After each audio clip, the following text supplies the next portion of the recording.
In 1867, a trail cook named Charles Goodnight bolted a wooden box to the back of an army wagon and changed American history. That box held the beans, bacon, and coffee that would feed cowboys across 2,000 miles of dust and danger. Today, most people think cowboys ate steaks every night under the stars. The truth is, stranger.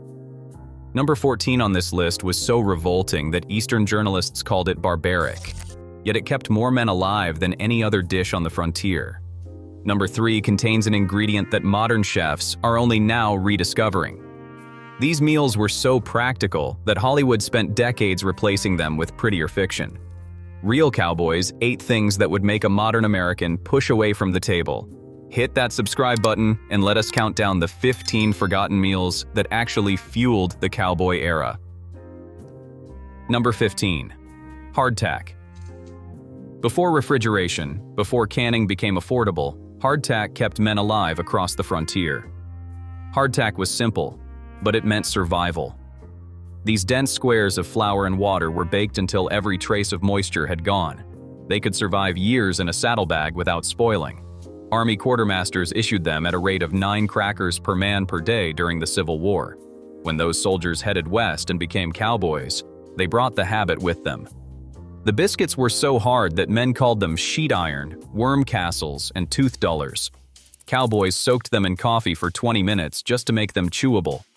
Some crumbled hardtack into bacon grease and fried the mixture into a dish called skilly-gully. The taste was bland, almost chalky, but the calories were undeniable. A single cracker delivered nearly 75 calories of pure survival. Trail journals from the 1870s record the sound of hardtack cracking between teeth around evening campfires. Men complained bitterly, yet reached for another piece. When supply wagons ran late across the plains, hardtack was often the only thing standing between a cowboy and starvation. Number 14. Salt belly and beans. The backbone of the cowboy diet arrived in wooden barrels packed with salt. Salt belly, the cured underside of a pig, could travel for months without refrigeration.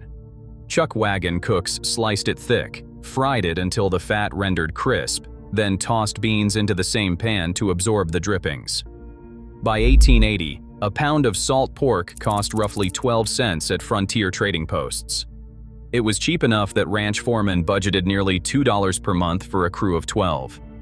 The beans, usually pintos, were purchased in 100-pound sacks and rationed carefully across long drives. The smell of frying salt belly drifting across the prairie told tired cowboys that supper was close. Men ate from tin plates balanced on their knees, scooping beans with chunks of bread and scraping every last drop of grease. The combination was greasy, salty, and monotonous, but it delivered the fat and protein that hard labor demanded. Number 13. Spotted pup. When the trail cook wanted to lift spirits, he reached for rice and raisins. Spotted pup was the cowboy's version of dessert, a simple pudding of boiled rice, studded with plump raisins and sweetened with molasses or brown sugar. The dark raisins scattered through the pale rice gave the dish its name. Supply wagons carried dried fruit precisely because it traveled well and provided desperately needed variety. A 10-pound box of raisins might cost 90 cents in Abilene and last a crew through 2 weeks of driving. Cowboys who recorded their memories decades later often mentioned spotted pup with surprising fondness. One trail hand from the Chisholm Trail recalled it as the closest thing to home his outfit ever tasted. Served warm from the Dutch oven, spotted pup cut through the endless monotony of beans and bacon with a sweetness that felt almost festive. When supplies ran low, the cook stretched the raisins thin, and men picked through their portions, counting each one. Number 12. Coffee gravy. When a chuck wagon ran short of milk, and it almost always did, cowboys improvised. Coffee gravy started with pan drippings from the morning's bacon, thickened with flour, and loosened with leftover coffee instead of milk or water. The result was a dark, bitter gravy that covered biscuits and salt pork alike. The taste was harsh, tannic, and deeply savory. Men raised on their mother's cream gravy might have winced at the first bite. But after a week on the trail, coffee gravy tasted like innovation itself. The caffeine provided a mild boost, and the fat delivered calories that kept men working through brutal days. Oral histories collected by the Federal Writers Project in the 1930s recorded aging cowboys who still made coffee gravy in their own kitchens decades after the last great trail drives ended. The dish was ugly, unconventional, and utterly practical. Number 11. Corn dodgers. When flour ran low or cost too much, cornmeal stepped in. Corn dodgers were dense little cakes of cornmeal, salt, and water, shaped by hand, fried in bacon grease, or baked on a flat rock near the fire. They came out heavy, golden, and filling enough to anchor a meal when nothing else was available. Cornmeal cost roughly half what wheat flour did at frontier trading posts, making it essential for budget-minded trail bosses. A 50-pound sack could stretch for weeks if the cook was careful. The texture was gritty, the flavor plain, but corn dodgers soaked up gravy and bean liquid like nothing else. Cowboys stuffed them in pockets for the long hours between meals, gnawing on cold dodgers while pushing cattle through river crossings and across swollen creeks. Some cooks added bits of crumbled bacon or a spoonful of molasses to the batter, small luxuries that men remembered for years. If you are finding this as fascinating as we do, hit the subscribe button and ring the bell. There is more American history coming, and you are not going to want to miss it. Number 10. Prairie oysters. This dish separated the true West from its Eastern imagination. Prairie oysters were not shellfish. They were calf testicles, harvested during spring roundups when young bulls were castrated to make them easier to handle. A skilled cook would peel away the outer membrane, slice the meat thin, dredge it in flour, and fry it fast in hot lard until golden. The flavor was mild, almost sweet, with a tender texture that surprised first-timers. Cowboys considered them a seasonal delicacy, available only during branding season when the work was hardest and the reward most needed. Eastern journalists who visited cattle ranches in the 1880s expressed shock at the dish. But ranch hands ate prairie oysters with relish, knowing that wasting any part of the animal was simply not done. Modern Rocky Mountain oyster festivals continue the tradition, though few participants know the dish was once a necessity, not a novelty. Number 9. Vinegar pie. Fresh fruit was almost impossible to keep on the trail, but cowboys still craved sweetness. Vinegar pie solved the problem with pantry staples that traveled well. Cooks mixed vinegar, sugar, eggs, flour, and a bit of vanilla or nutmeg into a filling that remarkably tasted something like lemon pie once baked. The acidity of the vinegar mimicked citrus well enough to fool exhausted taste buds. The pie was tangy, sweet, and smooth, a revelation after weeks of heavy starches and salt. Ranch wives baked vinegar pies through the Depression era and beyond. But the dish traces its roots to the ingenuity of frontier cooks, who could not let something as minor as missing lemons stand between their crew and dessert. Cowboys who tasted it once requested it for weeks afterward. Number 8. Sourdough biscuits. The sourdough starter was the most valuable item in any chuck wagon.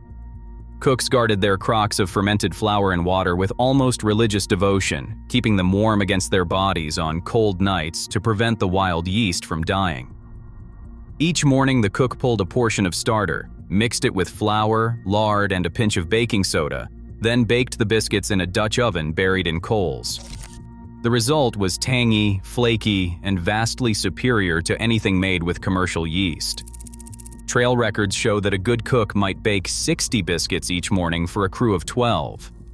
Men ate them with beans, gravy, or molasses, stuffing extras into pockets for later. When a starter died from cold or contamination, it was a genuine crisis. Some starters traveled thousands of miles across dozens of drives, passed from cook to cook like living heirlooms. Number 7. Jerky. Long before the vacuum-sealed bags at gas stations, jerky was survival itself. Cowboys cut beef into thin strips, salted it heavily, and dried it in the sun or over low smoke until the moisture vanished and the meat turned dark and leathery. Properly made jerky could last for months without refrigeration. Trail hands stuffed strips into saddlebags for the long hours between meals, chewing slowly to extract every bit of flavor and nutrition.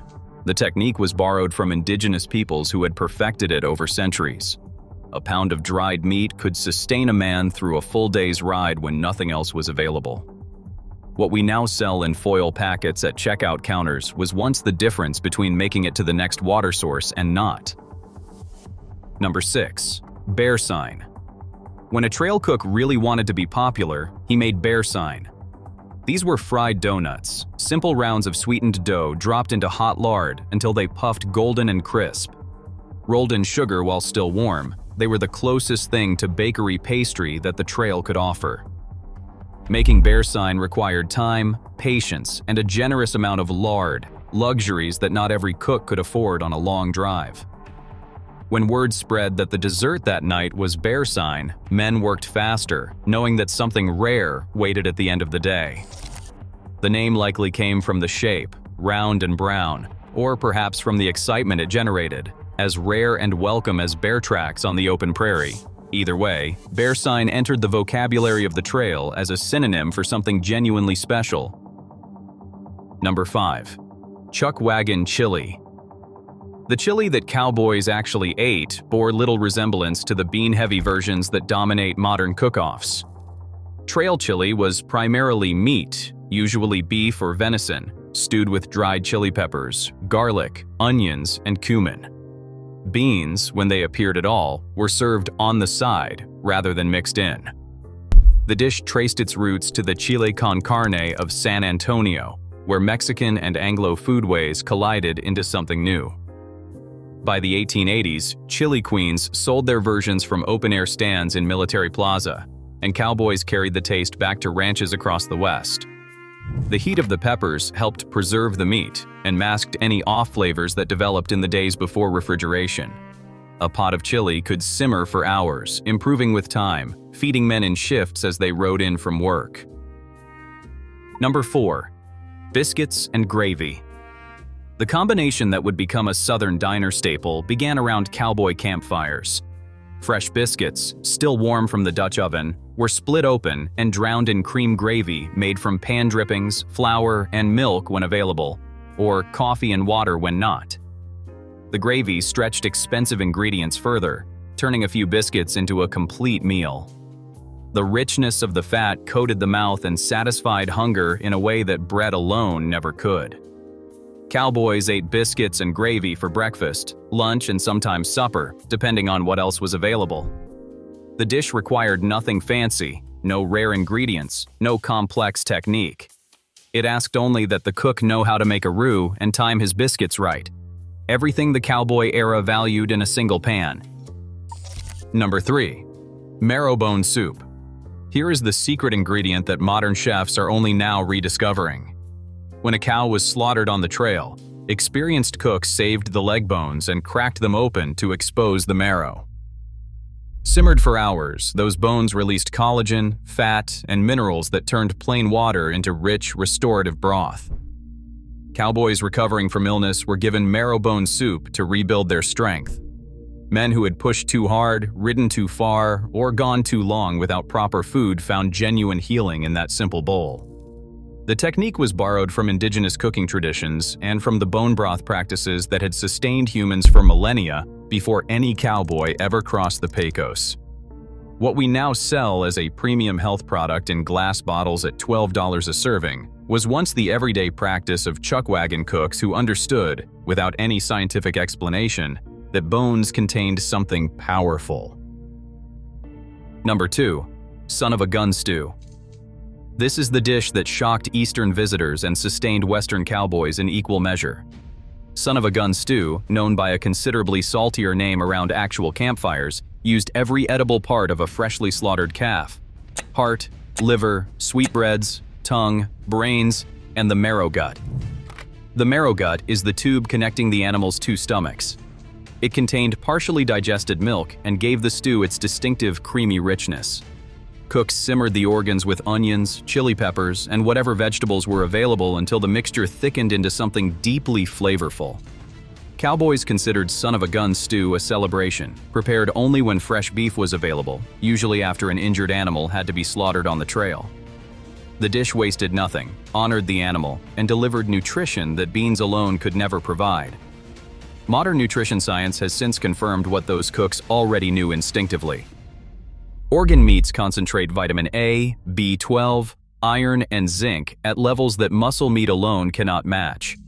Our great-great-grandfathers understood this without a laboratory. They understood it because wasting food was unthinkable, and because the men who ate well worked harder and lasted longer. Number 1. Hangtown fry. Born in the California Gold Rush and carried east by miners who became cowboys, Hangtown fry was the most extravagant dish the frontier could offer. Fried oysters, bacon, and eggs combined into a rich scramble that cost more than a working man's daily wage. The dish emerged in Placerville, California, nicknamed Hangtown for its frequent executions. Legend held that a miner who struck it rich demanded the most expensive breakfast possible, and the cook combined the 3 priciest ingredients he had. Cowboys passing through California brought the recipe with them, preparing simplified versions when canned oysters began appearing in supply wagons. The dish represented something the cowboy life rarely permitted: aspiration. A taste of abundance in a life built entirely around scarcity and hard work. When a cowboy ordered Hangtown fry, he was not just ordering breakfast. He was declaring, however briefly, that he had made it. In the end, the most important cowboy meal was not a single dish. It was coffee and whatever you had. When the beans ran out, there was cornmeal. When the cornmeal ran out, there was hardtack. When even hardtack was gone, there was coffee. Hot, bitter, and strong enough to make a man believe he could ride another day. This was not cuisine. It was survival elevated to an art form. The cowboys who built the American West did not eat well by modern standards, but they ate smart, and that made all the difference. Which of these would you try? Drop your answer in the comments below. And if your family ever worked cattle, ask what stories survived. You might be surprised what recipes are still waiting to be remembered.